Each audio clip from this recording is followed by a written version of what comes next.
Hello and welcome to Film Reviews. Isn't that a great title? And I have Yes. very creative. Um, Gets right to yes, the point. it's Film Reviews, and I'm here with my colleagues about Once Upon a Time in Hollywood.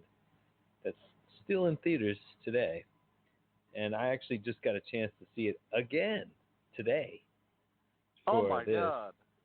Just So that's the third time you've seen it. Or is yeah. it more than three? Okay. No, I mean what I did was I tend not to the last few times I've seen it I go in late because I feel like the last part of the movie, if you just watch the movie, I feel like if you go in like an hour in, it's a better experience. But we'll talk I about that whole see. thing. So. Well, that's something of a critique. I actually no. I mean, the thing is, I think the Bruce, like, they could just start it off with the Bruce Lee scene and like, and And like, go from there.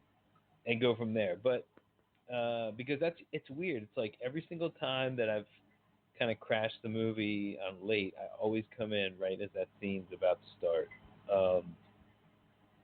And let's talk about this movie. Do you have anything background that you want to talk about? No, I guess I've seen all of Quentin Tarantino's films. Probably not all of the Kill Bills. Uh, There's but only two. anyway, yeah, but, like I don't think I made it through either of those. But like otherwise, I know his oeuvre, as we say, if that's Yeah. background. Yep. I mean, ultimately, like, he strikes me as a guy, like, as a kid. If he was a kid, right, he'd have all these action figures and he'd have, like, these really weird ways. But ultimately, he's just smashing action figures together, Like, that's what that kind of kid he is, you know? Yeah, And he wants, I would agree.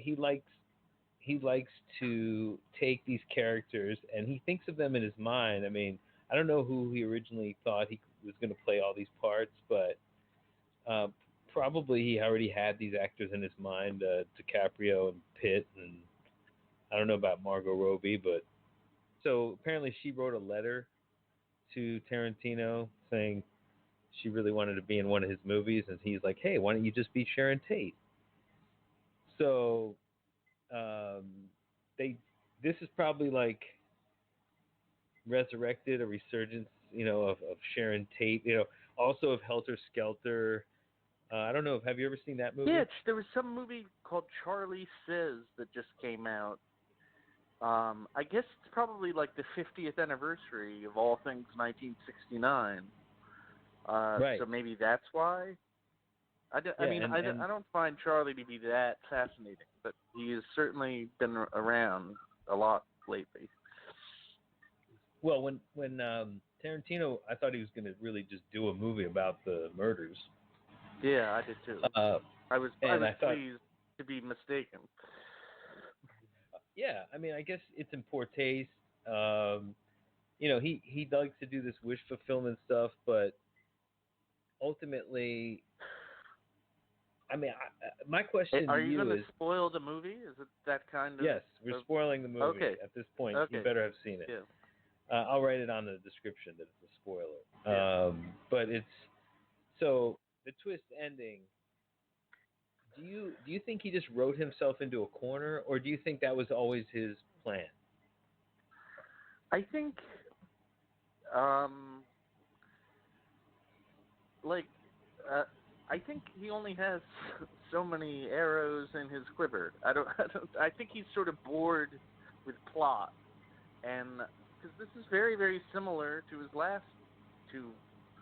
Well, not his last two. This is pretty similar to Django and Inglorious Bastards in terms of like, sort of like a happy ending to something that did not have a happy ending in actual history. Though people do get butchered even in the happy endings. um, So I don't think he wrote himself into a corner. I think he was like, you know what, I'm gonna do the same thing again, but with this other story, and I can just make it about. I mean, it's not a bad idea to reuse. Well, no, but can he do another movie like this and do the same No, bullshit I don't again? think he can. I don't, because I mean, it would be like M Night Shyamalan. Because like After a yeah, while, the yeah. audience would be way too ahead of the twist.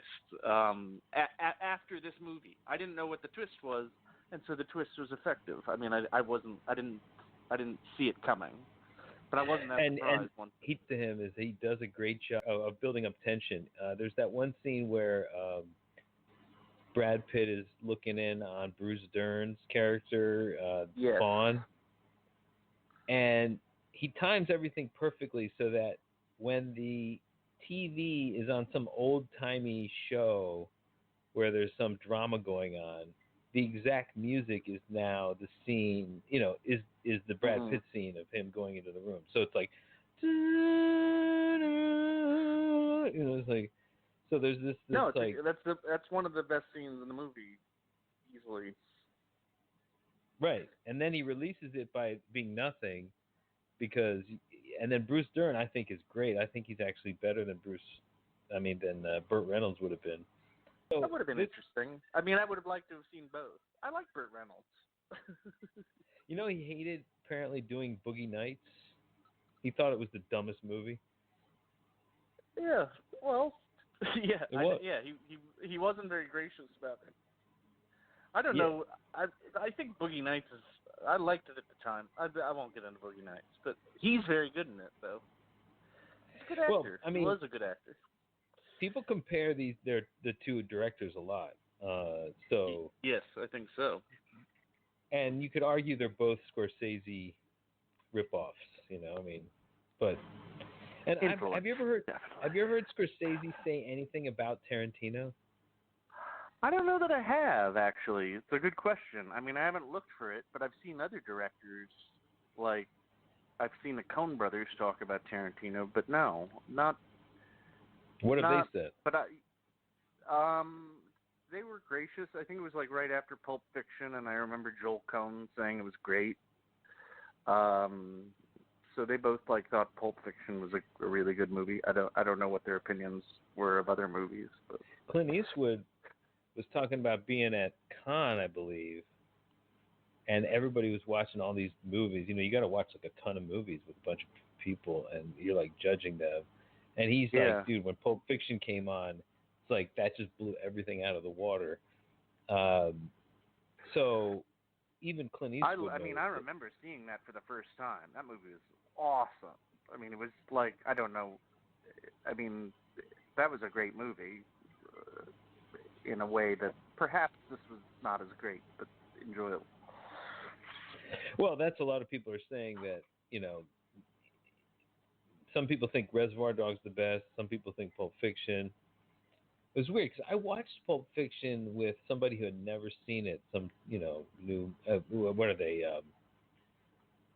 What are they? Millennials now? I don't know what they are. These Okay. young people. Yeah. A 38 But year old people. is a millennial, so but I Okay, don't no, know like a either. 20, somebody in their late Yeah. 20s that never saw it, right? So I was watching it, and it was a slow movie. It was like this is not such an action-packed movie.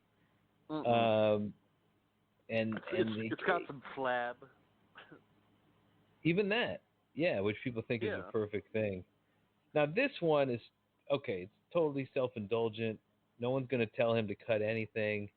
I mean, I bet you there's going to be like an even longer cut that we're going to see with all the Yeah, other I shit was in it. reading an Apparently, interview with somebody else with a stunt coordinator, and she was like, "Oh, and there's this scene, it's not in the movie." So I think you're absolutely right. I think there'll be like a 4 hour version, which if somebody wants to see it, they should see it. I wouldn't mind it. I mean, I think like the No, you idea is if wouldn't. you, You've invested 9 hours. Count it. it's weird. I think I tend to gravitate. I like just the way he shoots. Like he puts you in the movie. I like Scorsese too. I like these directors who kind of immerse you in their movie. Um, But I mean, Yeah, it's weird. I in mean, a I'm kind just of like pop-up book kind of way, like like right. in Once Upon a Time in Hollywood, there are all those scenes where they're just driving around LA in a car, but it's like a lot of fun. You're like, woo, like I'm in the car. Like, Yeah. but like a lot of directors would be like, well, I'm not going to just shoot a scene where people are like driving down the road, and nor should they. But for some reason, it kind of works with Tarantino. Now I noticed there's also some great subtleties in this movie that people don't generally like. I just pick when I was watching, over and over again. I was like, wow, okay. There's these little expressions. Like I remember when that director comes in to to the Tim Dalton. Sam What's his name? Wanamaker. Oh, Rick. No, but what's his name? Rick The Dalton. Just Nick Dalton. see this I'm the movie guy three watching. times in a week. I always, Not like I a always hard name to remember. I remembered it. putting his face in ice, right? And the guy comes up. I don't know what director he's supposed to be, but He's supposed to be Sam Wanamaker. He's like a real guy, and if you ever like, you totally know him if you saw him because he was also an actor, and he really is a lot like that. He looks like that guy, and that guy does like a pretty good impression of this person that not a lot of people remember or think about, but that's a real person called Sam Wanamaker. right. And he's doing this show called Lancer, which is It's a apparently real was a real show. show. Yeah, Yeah, not this episode, but yeah. right. And it's a weird episode. He's got this kid, and I remember when we got out of the movie, you were like, "Oh, that scene didn't work." So go ahead and So it is. say your You piece were on that right. scene. It's totally celebrated, but I didn't think that scene worked. I thought it was a good idea for a scene where this 8-year-old child has an acting discussion, and she's a very serious actress. I thought that was like a good idea, but then she's like way too precocious, and then he makes that weird joke about how one day she's going to be over the hill, and it just, Yeah, I don't know, it just that sounded actually got a big laugh. yeah. I mean, because you want to laugh, you want to like enjoy yourself while you're watching that movie. I mean, and so you're like, well, that's a joke. I'll laugh at it, but it's not really that great a joke.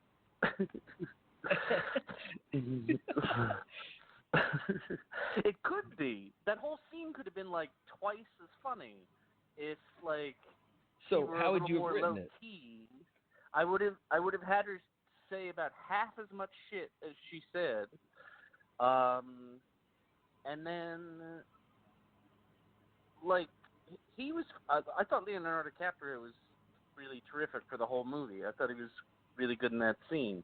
But she was just given too much dialogue because it was like this person doesn't exist, and like if she didn't talk so much, she wouldn't have that thought. And then at the end of the scene, or the like second part of the scene, if I'm not rushing ahead, like Rick Dalton gives this great performance where he sort of improvises, including throwing a little girl on the ground. I actually thought that was kind of funny. But then she says, that was the greatest acting I've seen in my life. And she should have just said, like, good work or something. Something an actor would say to another actor. Like, actors are never that generous. They would be like, that was solid or something. And that would have been funny to me. But, Well, but the whole thing was that her life was 8 years long. I mean, like she's an yeah. 8-year-old. So Yeah. in my life, Yeah. it's like how much acting have you even I guess seen? that's true. And I didn't think of that. And so, but I think also just like he captures even someone who is just like a full-grown man. The littlest compliment can sometimes like just make your day. Yes. So it's amazing how people are so stingy with compliments, when it doesn't cost them anything.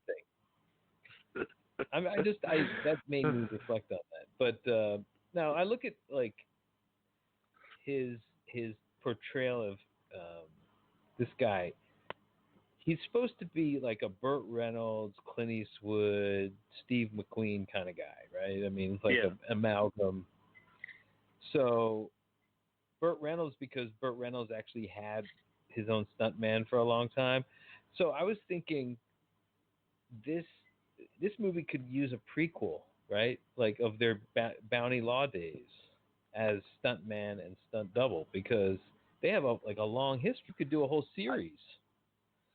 I, if you could get those two leads, I'm sure you could sell it. um, Otherwise, no. it could be a series. It's not a bad idea, like a spin-off. Um, yeah, I would see I that. mean, I don't need to see teenagers get blowtorched every half hour. I mean, they could just hang out. That was the best part of the movie. Yeah, I think that's a good idea. but my point is that I like this pairing. Like, I wish they were more together in the movie. Like, to me, I thought it was going to be a buddy movie. It really didn't turn out to be that. They kind of presented it that way. Now, you look at like Sony. I think they were kind of lost. Like, they didn't really know how to sell this. Well, if you remember Inglorious Bastards, if you saw like before that movie came out, they show this trailer, and it makes it seem like this unit is going to be like what the story is, and like you see those guys all hang out together like twice in like a 3 hour Right. movie, and it's about this other thing entirely, and I think he just kind of lost interest in that being like a movie about a bunch of army buddies, and I think perhaps similarly he kind of got sidetracked with this buddy movie. Though I didn't think this was that far from a buddy movie. No, it is, but it was they had very separate adventures. Now, did you notice how the in portrayal of what he was doing in his scene, what Brad Pitt was actually doing in real life? So that guy who's I guess is Johnny Madrid, he actually works for The Lancers. I don't know, but I couldn't really understand the dynamics of the show. Who is the good guy? Who's the are the Yeah, they all Lancers seem like? like bad guys. Yeah, and this weird thing where the honor of the old west where the guy is just like slowly putting his horse on the pole and then like coming and then facing the guy the businessman Gilbert or whatever the guy whose restaurant it is where this star of the Lancer show Johnny Madrid rolls up.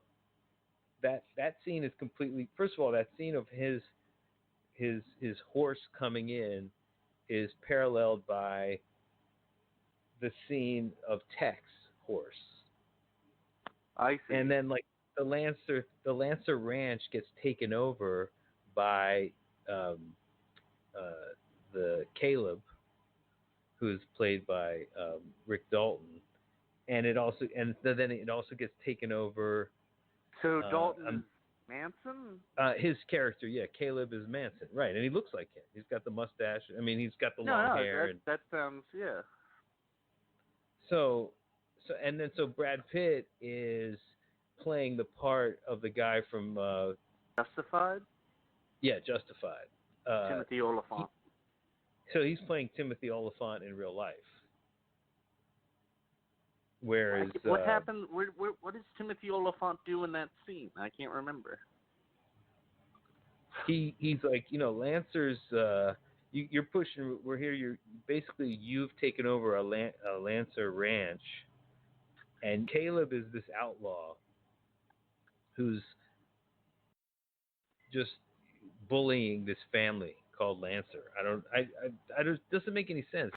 But apparently, like in this version, Lancer is just some family with an old man who's being represented by Luke Perry, who looks like he's a half cripple, and he ends up like he's not even alive anymore. So he was a frail dude, and it was like he wasn't going to be the hero. So this guy Johnny Madrid comes in, and you don't know whose side he's on.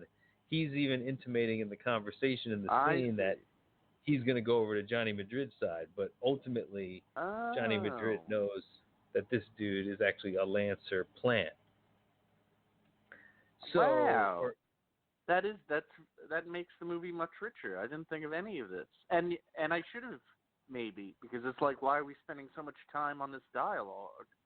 Wow, that's right. really interesting. So the ranch, the Spawn Ranch, is the Lancer Ranch taken over, and Caleb is Manson, and he's holding the little girl who's the representative of all these women that are basically being indoctrinated by. Oh, that even helps where she like laughs with him because as we were talking about Right. right after the movie, there's a weird moment where they laugh together like they're Right, before he threatens simpatico. her. Yeah, and it's like, well, why is she laughing? But that makes much more sense if he's Charles Manson and she's suddenly sort of into him in Right. this creepy way. Yeah.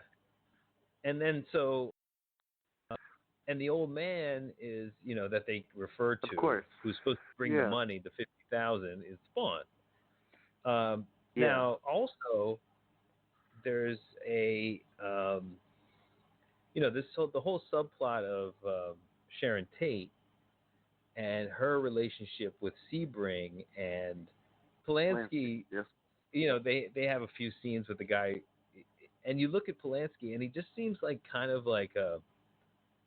I mean, the way he's portrayed in this movie, what would you say about him? I mean, he was in it for like literally 25 seconds. Yeah, like the same as Um, Manson, like about the same amount as Manson. yeah.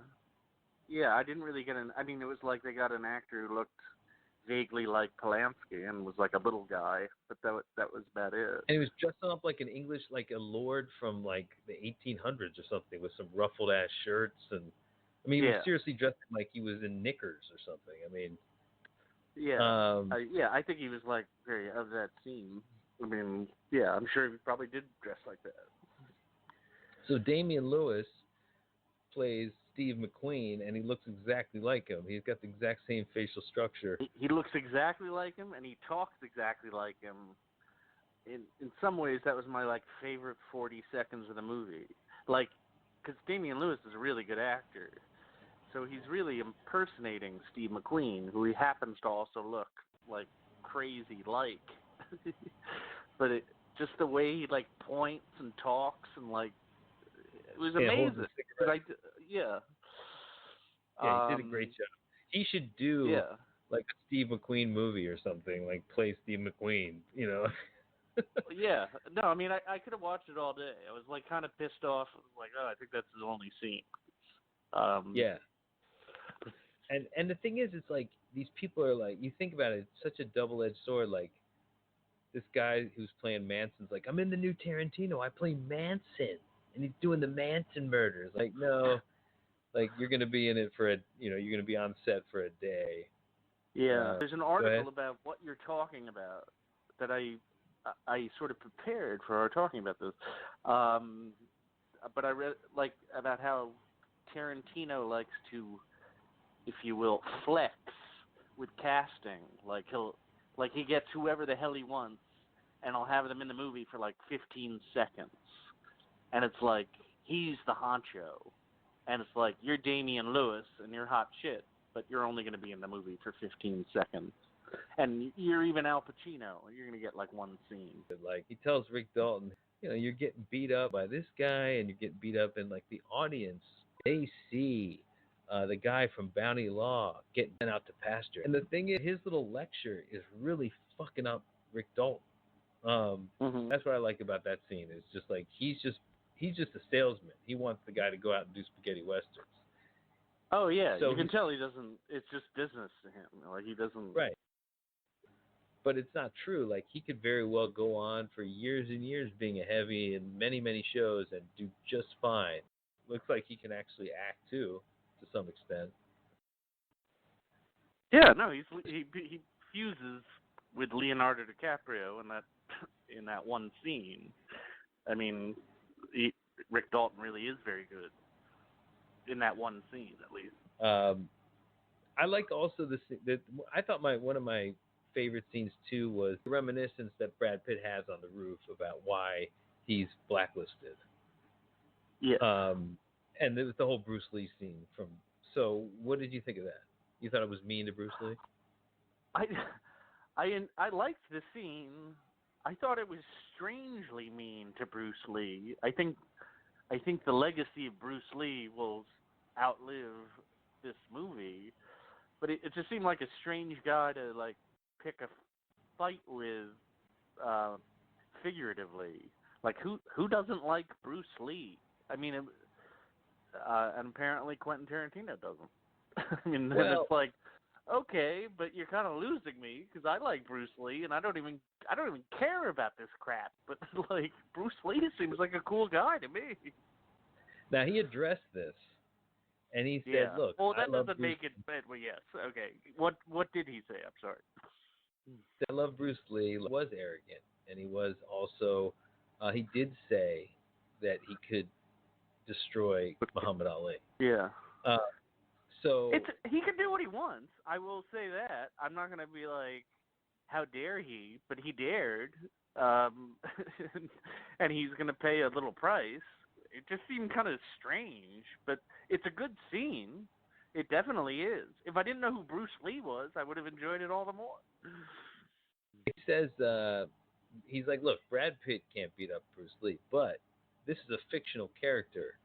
This is Cliff Booth, and it's like, could Dracula beat Bruce Lee? It's the same question. It's like, yeah, if I Hmm. write a character that can beat Bruce Lee, then this character can beat Bruce Lee, and that's who he is. I didn't find that part offensive.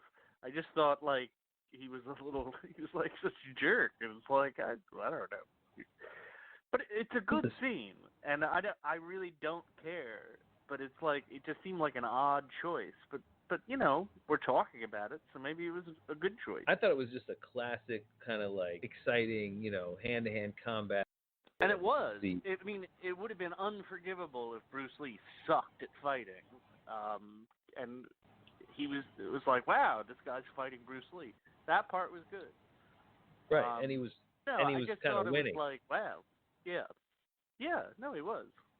No, I guess I funny take it scene back. was It's a good scene, and Quentin Tarantino has balls for putting it in, and Bruce Lee will be fine, and the memory of him will be fine. So yeah, you talked me into it. but also the scene before it where Kurt Russell being begged by um, Rick Dalton to let him as on the stunt to be the stunt guy. He's like, "Fucker killed his wife, man," and that right there was like. Then they go into the scene where he's on the boat with actually Rebecca Gayheart. Oh wow, I Um, didn't. I knew she was in the movie, and I didn't know that was her. you see him in this really pitiful wetsuit on a boat, and we don't know what happened. Maybe the harpoon just went off while it was in his hand, and they hit a bump. You don't know, but they leave it open. So I spoke to a woman who saw this movie, who professed to be very offended by that detail. I can understand that. What I thought was funny though, a real funny moment in the Bruce Lee scene when it was like that dude comes up to him right when he's about to start fighting, and he's like that guy. He's like that guy's kind of famous, and like Bruce Lee's like that guy. Like what are you talking about? And he's just like, yeah, he killed his wife and got away with it. And he's like that guy. That Yeah. was a fucking No, great little moment. it was a good moment, and Bruce Lee seems cool in that moment. like, like he looks a little scared, and also like what? I mean, yeah, Right. and he doesn't talk with a sort of Asian accent, which was another element of the Bruce Lee thing. Did you not think in your 3 viewings of it, when Bruce Lee's giving his monologue, that he sounded a little stereotypical?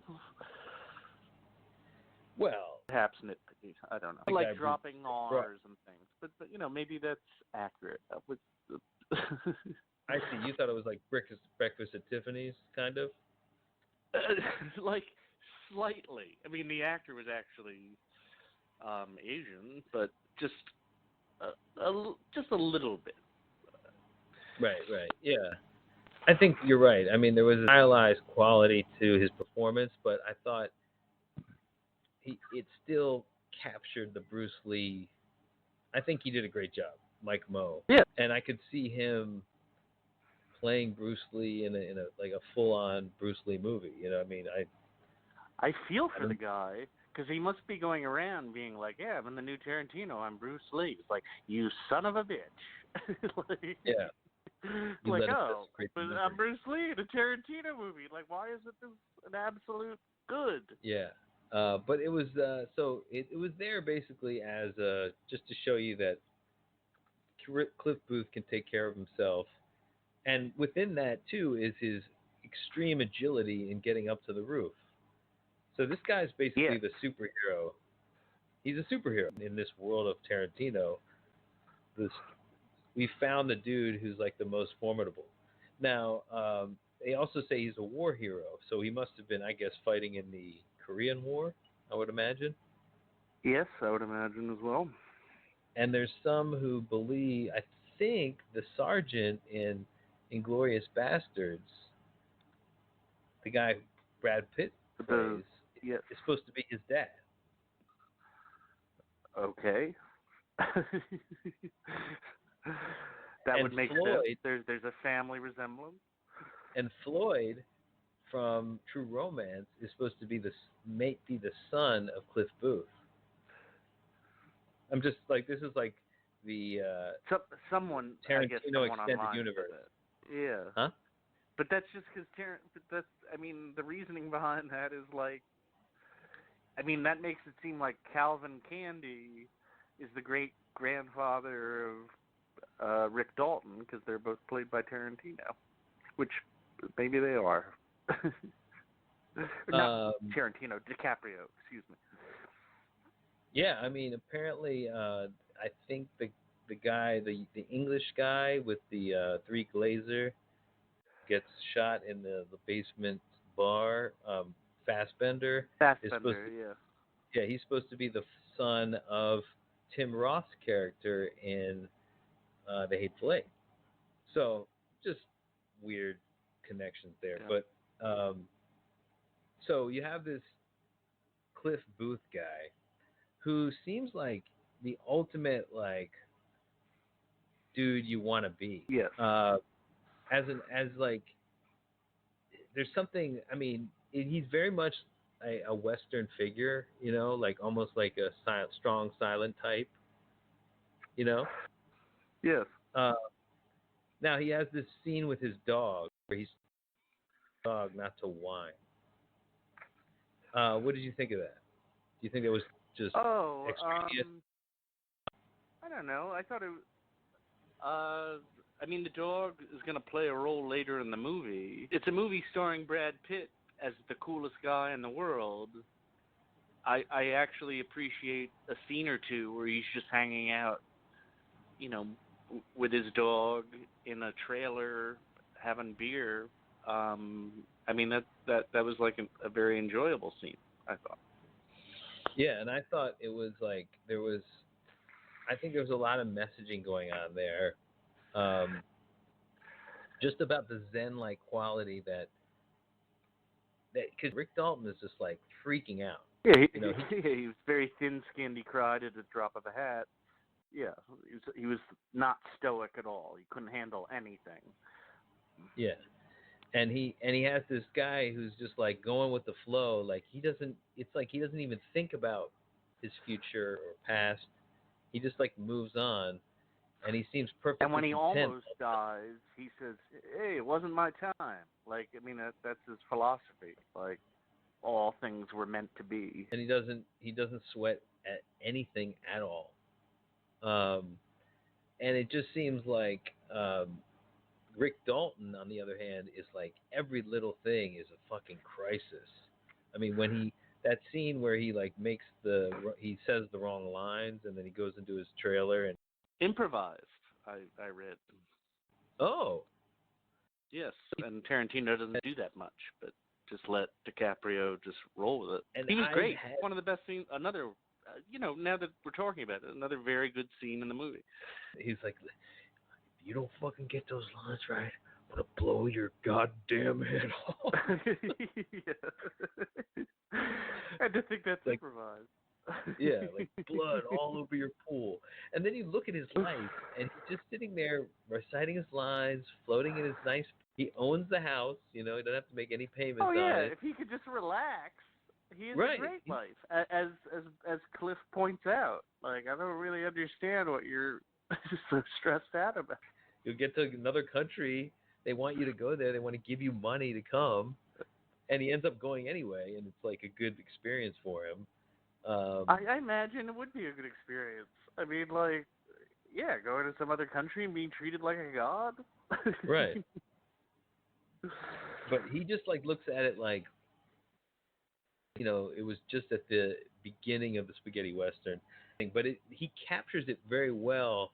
When he has like that little scene with Johnny Madrid and like those laughing guys like in the background, like Johnny Madrid, and like you see like five different dudes laughing. It just he captures that like kind of movie very well. The way he kind of folds these guys into the time is very creative, I thought too. Yes.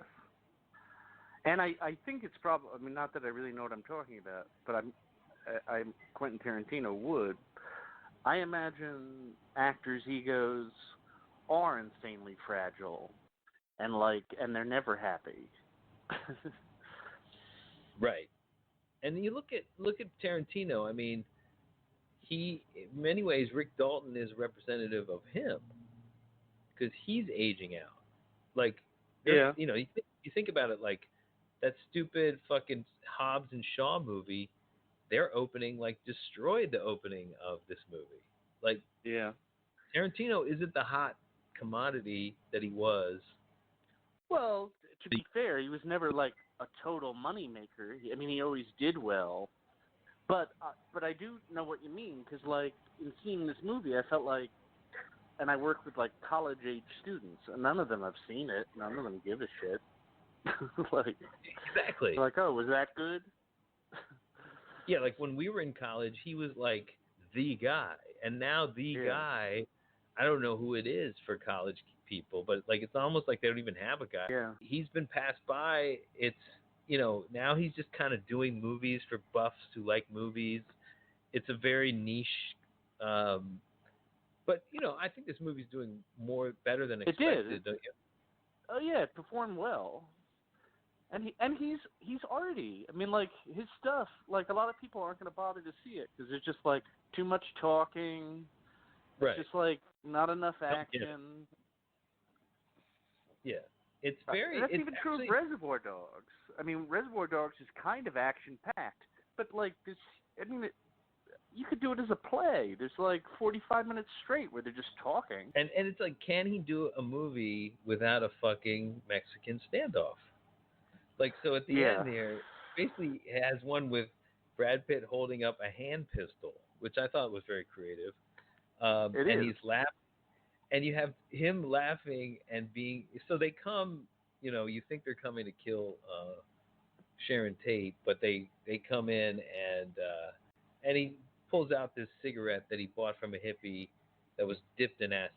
I don't even know if you can actually tripping on Yeah, I acid. don't know. I that would be. Yeah, I'm not sure either. I think you can't. I think it's actually not bioavailable that way. But this is a movie, so he has this pill dipped in acid. He's like, I'm just gonna put it in this little cigarette case. He's like, don't smoke it by mistake. He's like, you smoke a little, but leave a little for me. And he's like, no, I don't want no acid. I don't trip out on no acid. My booze don't need no or something like that. Yeah. Rick Dalton is not interested in like expanding his view, whereas Right. Cliff is. So he leaves it there, and he's like, I'm gonna leave this here. So then he watches FBI. You could tell whether like he was actually being inserted into an actual show. Yes, he was. I happen to know that there was Okay, an so that actual whole scene with episode, him. and he replaces Burt Reynolds in that Oh, one okay. episode. As the bad guy, as the heavy. Yeah. And he shoots these two guys in the face and he kills them. And it's funny because this one guy comes up and is looking in the truck in the scene. And he's like, that guy's an asshole. And then the other guy, he's like on the ground dead. That's so and so. He's great. He's a good guy. And like he's just like, And then they like scene where he's like laughing through the broken glass and like Cliff's like, that's a good scene. I like that. So they, they have their little kind of they jump to 6 months later. He's come back from Italy now. He's had 3 movies in 6 months or something, like ridiculous. And he's got some money in his pocket. He's got an Italian wife, and he's sitting in first class drinking while Cliff is in like coach in this tiny seat, like drinking a bottomless Bloody Mary. And like he's still like freaking out. Like he doesn't know what the fuck he's gonna do. with Cliff, which he told him in a Spain stop back. And Cliff doesn't give a shit. Cliff's just like happy for him that he's found something. Hey, they're like husband and wife, I think. Yes. Like, but they don't not having, but like their relationship is very much of a marriage more than brothers or friends. Yes, and it's much more realistic than like male female romances in Tarantino, in my opinion. Right. When Rick Dalton gets a new wife, he doesn't really see the reason for having Cliff around anymore. It's like kind of like having two wives. I mean, he says I can't afford you, but ultimately he's like, dude, freeze the crowd. I got a wife. Yeah. And so he sort of sends him off. He's like, we've reached the end of the trail. So they decide, okay, this is the night though that Manson is supposed to murder the resident people in the Tate residence. One of which doesn't show up in this movie. Did you catch who it was? The one member of the original story that's not in this movie. No, I'm not such a Manson nerd. I know. There was a guy visiting the groundskeeper who was like a passerby. Like he was visiting somebody who was like they weren't connected to the party in the house itself. What he was just kind of like passing by the fucking house when these hippies came to kill, and they ended up killing him first. Right, and this guy there's no mention of him at all. But I mean, talk about being in the wrong place at the wrong time. But the members of the Tate party are all real people. Like he captured them completely, except for that guy. This Polish guy who wanted to be a director that was kind of tangentially friends with Roman Polanski, who's not there, and he wasn't there in real life. And then you have the Folgers heiress. And they're all just kind of having a normal night. And I just I like the way he kind of plays up the innocence and the beauty of Sharon Tate, like the promise of her career. Even though it was kind of stupid and chintzy, but at the same time, like she had this whole life ahead of her. She had like little baby shoes that were never going to get worn. They presented her as it's awful.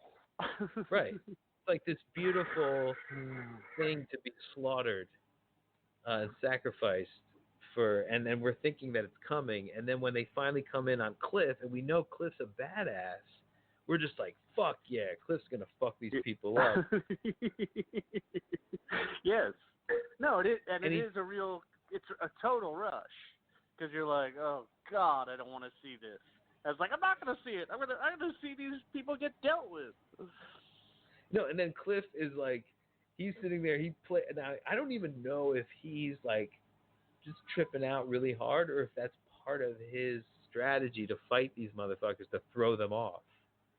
Like when I analyze the scene and I watch it, I'm like, well, this could be just him, freaking with them to be weirder than. I mean, I think you're right. It works that way, that it does freak them out. But he's such a mellow cat anyway. I feel like he's just a couple of levels lower. Mellower, right? Yeah. And he's actually been in combat, so he can switch on a dime if he notices that there's something wrong. Whereas, like, it's not really the element of these guys, these hippies. Like, they're not. Like, this is probably I think this was like their first time they murdered somebody, right? Like, it wasn't like they weren't like seasoned killers. Where he's a seasoned killer. Like, he killed his wife, he killed people in war, and he's a fucking nut. And he's also a fucking Bruce Lee ass-kicking motherfucker. And he's like Bam Bam from the Flintstones. I mean, he's just like this strong motherfucker. Like, he is. Yeah. That is his progenitor. Well, I think you remember they actually did one season or two of the Flintstones when they're all grown up, and Bam Bam's like this really strong, like fucking tall, buff dude, and Pebbles is like a teenage girl. So kind of disturbing. I know, but Fred Flintstone didn't age, at all. But so So unrealistic. yeah, really. That's when I turned it off. I was like, it's bullshit. Come on. Yeah.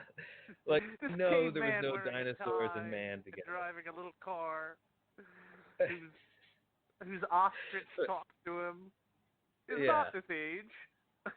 He's older. Yeah, and I'm really, and then the little appliances breaking the fourth wall. I mean, after a while, you're just like, all right, fuck you, like. But Yeah. so he's there sitting, and he's like, Tex is there. And he's like, he recognizes them from the ranch, or went to the Spawn Ranch.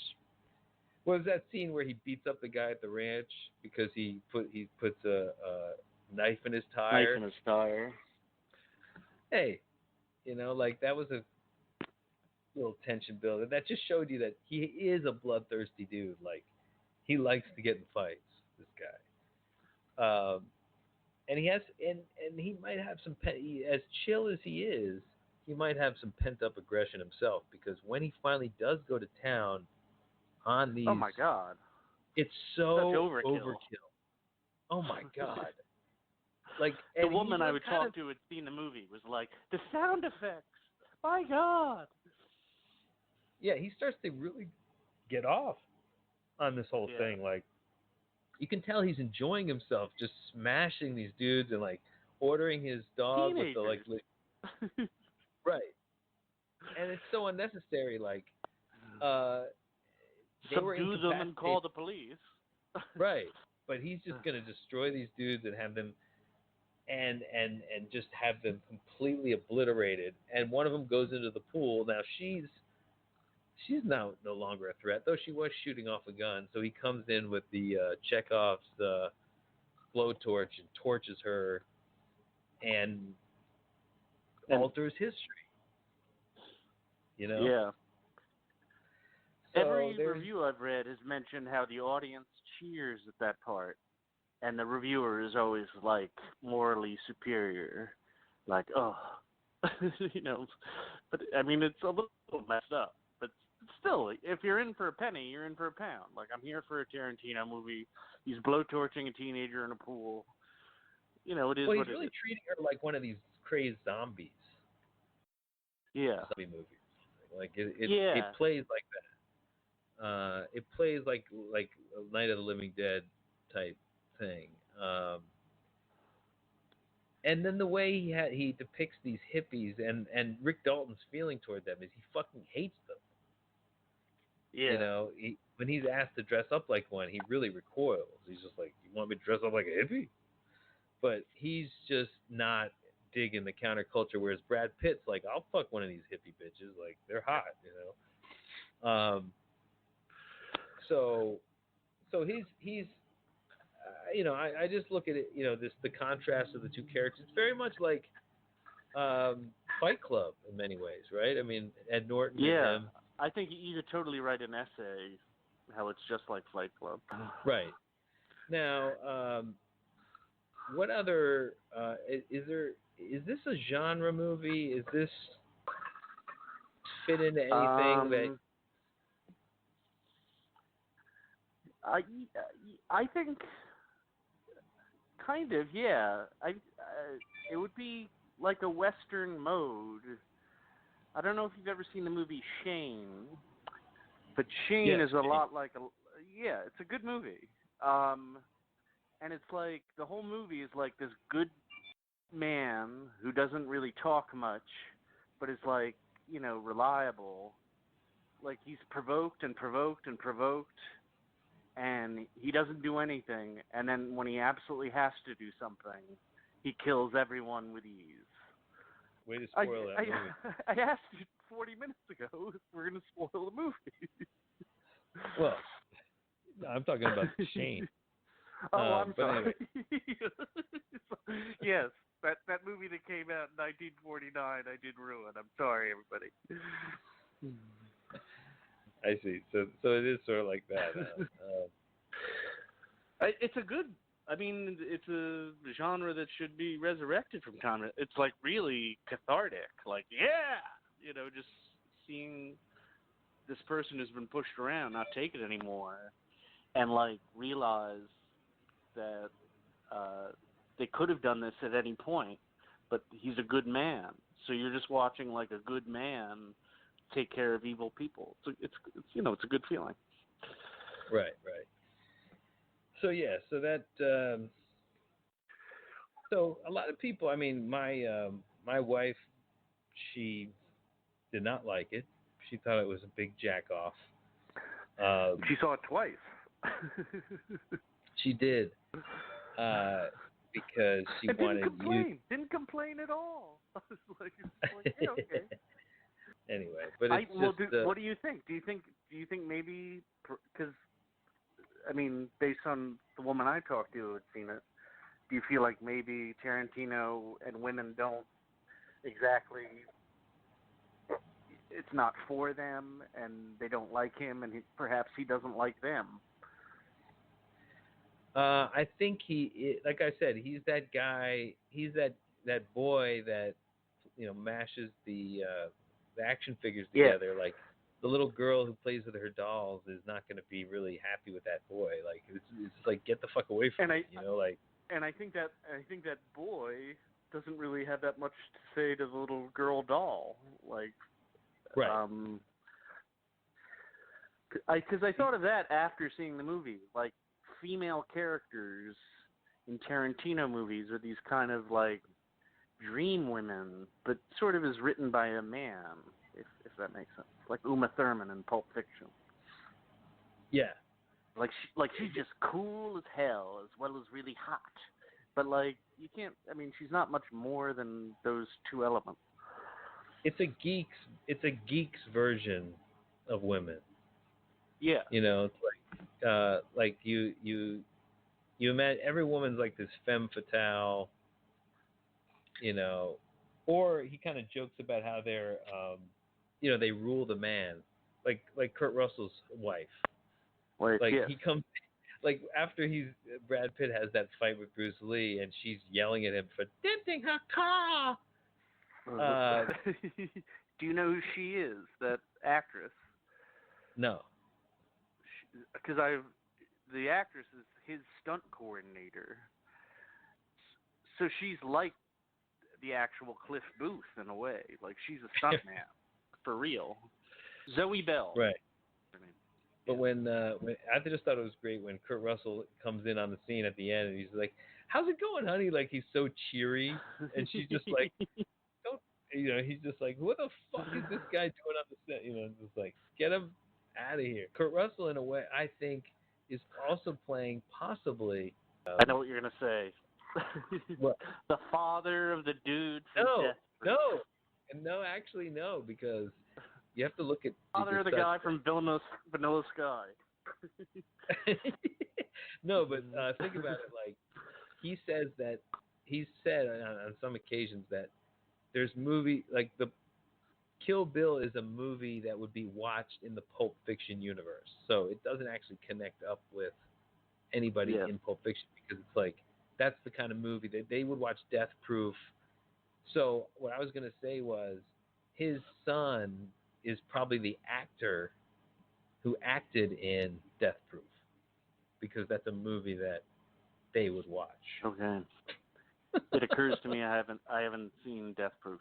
Now that I said at some point I've seen all his movies, I forgot I haven't seen Death Proof. So he gets unsuspecting women into his car and kills them by taking them on a crazy fucking ride, scaring the shit out of them, and then smashing into a fucking wall where he's protected. So and they die? Oh yeah. He's a killer. So that seems to suggest a certain attitude towards women as well.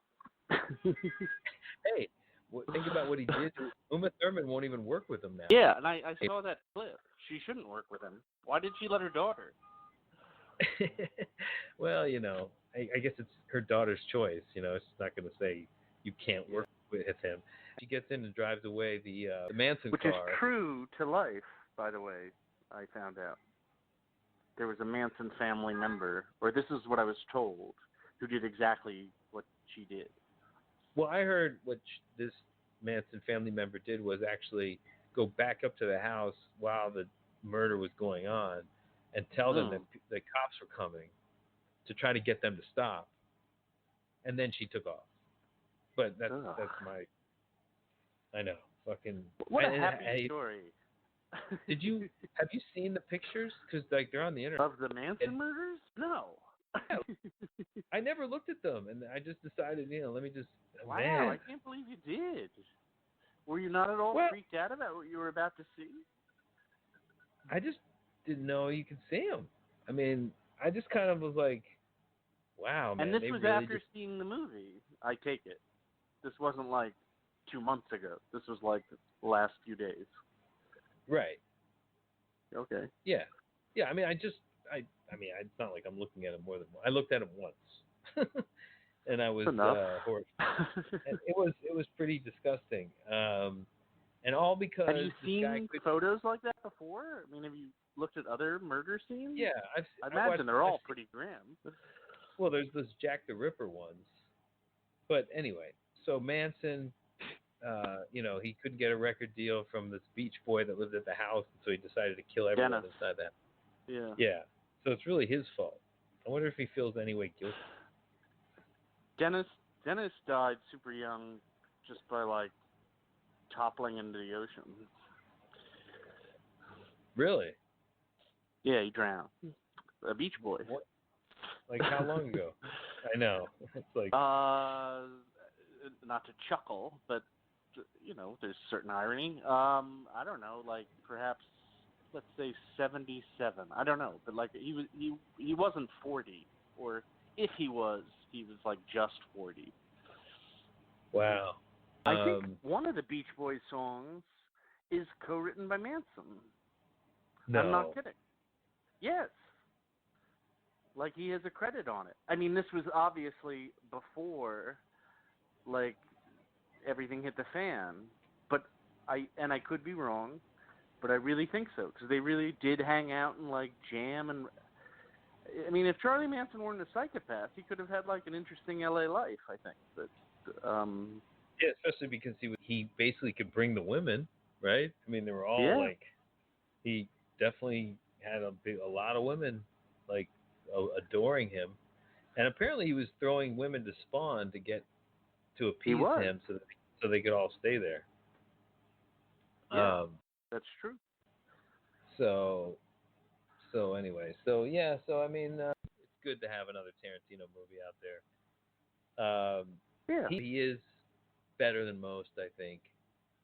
Well, And you're always I going to get can't something. ever deny like how much you can tell he's like putting his heart and soul into it. I don't know how much heart or soul he has, but like he definitely like is like a loving filmmaker. Like you can feel that in every detail of like every movie. Like the art direction is always good, the cinematography is always good. Yeah, the music, everything, Yeah. well crafted. Like that scene where she's watching the movie and like her choreography is completely matched up with what's happening in the movie she's watching.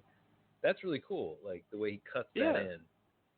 He's very good at doing stuff like that. So he's a craftsman, and his Yeah. movies are going to be celebrated. But yeah, like there's just a tad of immaturity to it all, don't you think? Like in every single Yeah. movie that he's ever done.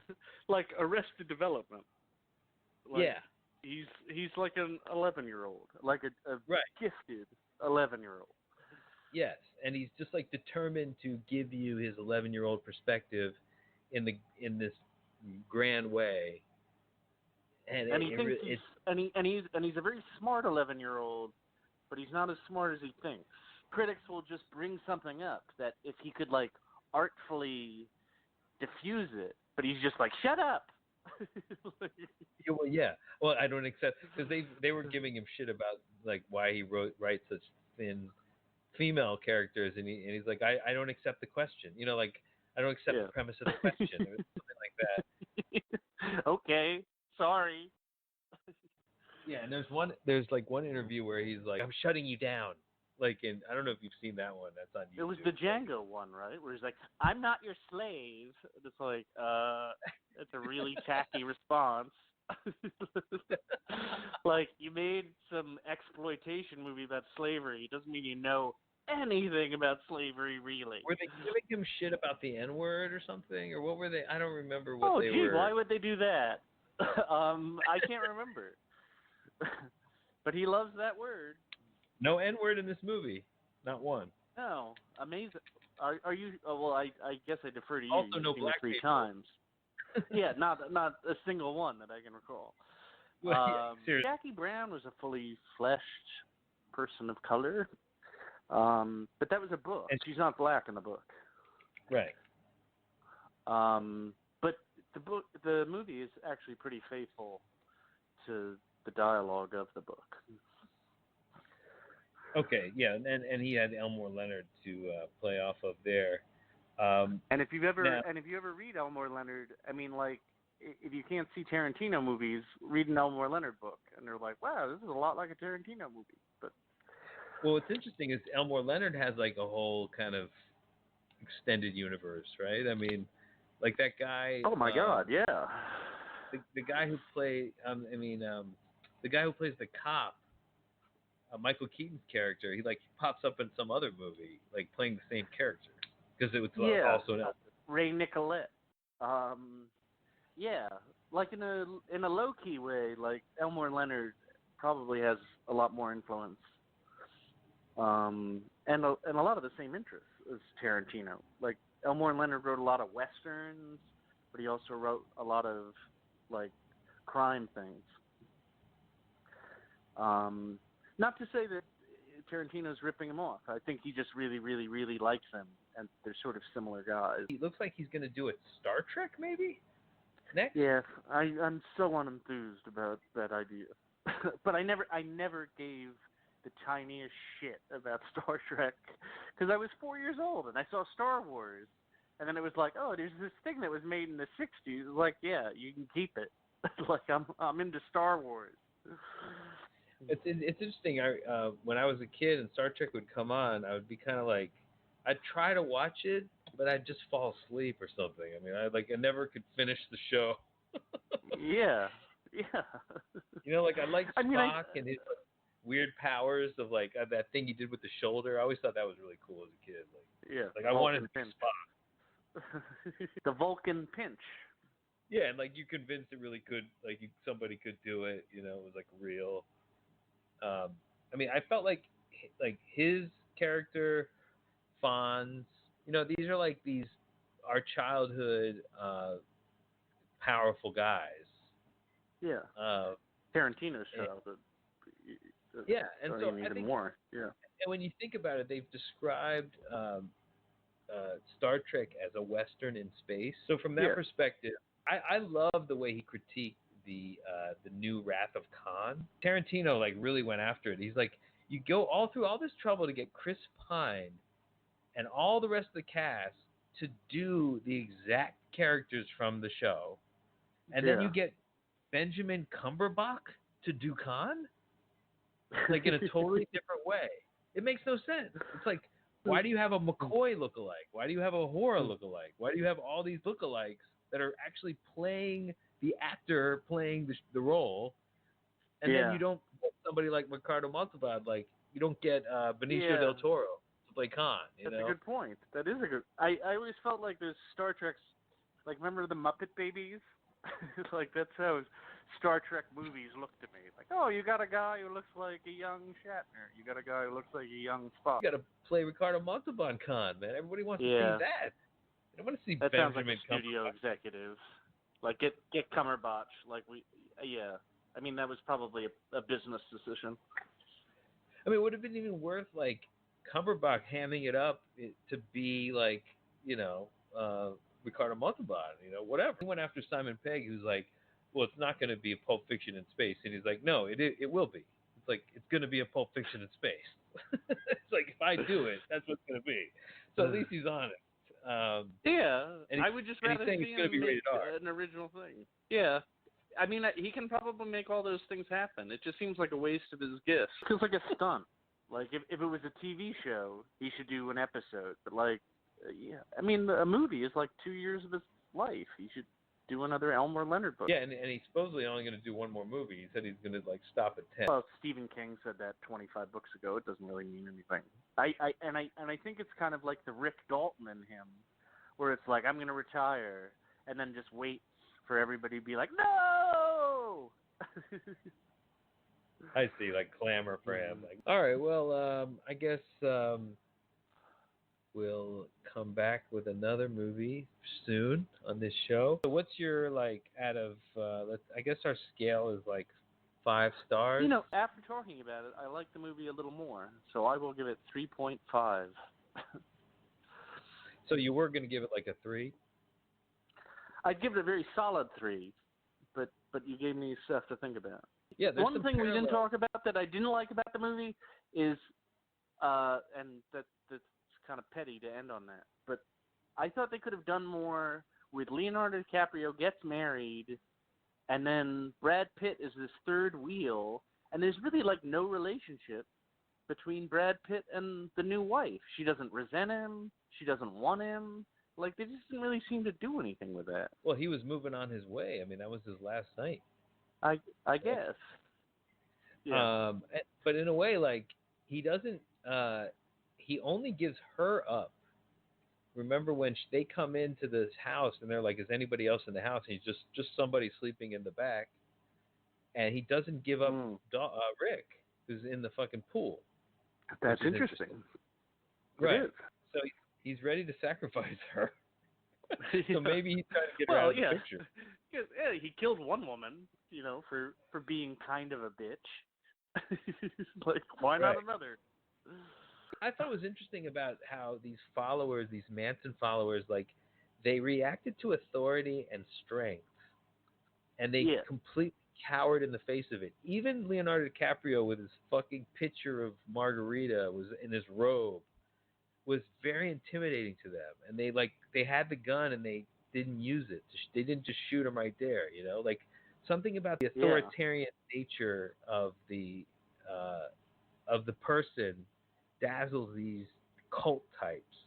And you see it with Trump. Like, there's a ton of, or a couple, essays that are saying what you're saying. Like, this is sort of like a kind of romanticizing of white male power when things were like less complicated. I also think, though, it's also a fantasy of like murdering a cult supporter, because like I think like the current Manson is in the White House. Like, our Manson today is in the White House. So it's like, and he has a whole cult that's like, they're doing murder for him. Like, they're doing some helter-skelter shit, like, in his name. Yeah. So you're just like... on, like, a higher volume as well. Yeah. Much higher. Think about if Manson became the president of the United States. I mean, that's what we have. It's not unimaginable anymore. So there's a commentary on, like, wanting to be... There's a violent urge that's being, like, I noticed being stoked in liberals, like, because they're very frustrated that this has occurred, and like they don't quite know how to process it, and they're like, some people are, and I think this is part of that's a feature, not a bug, of where it's like they want you to be that way. They want you to be in a rage, a murderous rage, because then you're so off your game. Not only that, you're criminal. I mean, because you go beyond, you want to kill, and you start making threats. The reason I like Tarantino is because, like, I think he is an unwitting instrument of, like, higher meaning. That I think because he's copying themes from movies that were actually more thought out actually than his, on some plot. Yeah, no, I see what you're saying. He's importing their deeper meaning. Like, he just likes cool scenes. But the reason why scenes are cool is because they engender certain sophisticated emotions that are... Yes. And there's a certain morality to them, even if they are fucked up. Yes. So if you're if you're derivative, you're naturally going to carry with you like the better themes and the more deeper themes than you even mean. So Yeah, you got to especially if slap you're like together. if you're derivative and you're very good at being derivative. Yeah, you're going to import the thing you're being derivative of, and it's going to be good. Yeah. I work at a college, and this very nice kid I work with, this young lady, was like saying how much she loved Beetlejuice, the musical, and I was like, oh, I heard good things. I was like, do you like the movie? She's like, yeah, the movie's okay. And it's like, I mean, she's so young that I guess she can choose which format she likes, but it's like, why would you even see the musical if the movie is just okay? Like the ticket costs like $90. It's not even an original idea. Beetlejuice sucks, dude. Like I hate Yeah, Beetlejuice. Like it's not that like great. I don't like Edward Scissorhands. I don't No, I don't like. like Tim Burton. I like Pee Yeah, Wee's Big Adventure. That's it. yeah, I mean, actually, the Batman he did was pretty cool. It's all right. Yeah, it's clowny. What movie are you looking forward to now? Like that's coming out? Anything big? Like the fucking I just Scorsese movie, maybe? I want to see that. I read a review in the paper today of a movie called Ready or Not, which is like a horror movie, and it actually sounded pretty good. And It's getting good reviews. It's the one where weird family ritual of a death type game, like a la hide within and the seek. game. Right. It sounded good. Yeah, it's suspenseful, and it should be all right. So Yeah, it'd the be good. review was good. I would see that. What would you like to see? I mean, of course, the Scorsese thing.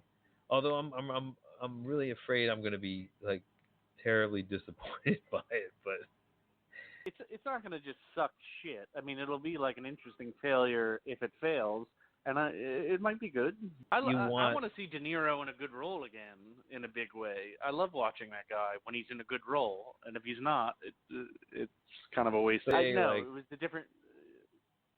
both of these assholes are like getting people come up to them and be like, look, it's Al Pacino. And it's like Robert De Niro. It's like, oh my God, Al Pacino. Like no, Robert De Niro.